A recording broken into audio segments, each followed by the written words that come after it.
Largest economy, যেটা কিনা 20তম ইকোনমি হওয়ার অ্যাসপিরেশন করছে by 2037. That is one of the main reason. Another reason is বাংলাদেশের যে জিডিপি সেটা second largest in South Asia, এবং Bangladesh 7th largest remittance earner globally পৃথিবীর সবগুলো দেশের মধ্যে। সো এইসব কারণে কিন্তু বাংলাদেশে আমরা ইনভেস্ট করব।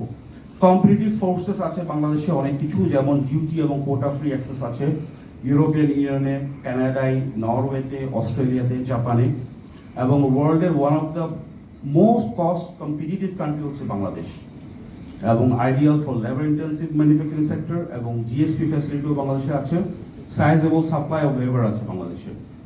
গভর্নমেন্টের যে infrastructure and policy support, government প্রায় 100টা স্পেশাল ইকোনমিক জোন এস্টাবলিশ করার প্ল্যান করেছে over next 10 years. Double taxation avoidance agreement আছে বাংলাদেশের সাথে 34টা দেশের। Duty free import of raw material, এই ধরনের সুবিধাগুলো দেওয়া আছে ইন্ডাস্ট্রিগুলোর জন্য।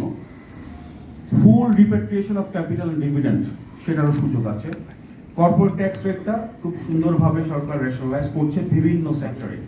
আমরা এখন কিছু সেক্টর দেখব, এই সেক্টরগুলো দেখব কারণ আমরা মনে করি যে সেক্টরগুলো হাইলি প্রমিজিং বাংলাদেশে। আপনারা কি করতে পারেন অ্যাজ এন ইনভেস্টর, আপনারা চাইলে এই ধরনের সেক্টরগুলোতে স্ট্র্যাটেজিক ইকুইটি ইনভেস্টমেন্ট করতে পারেন।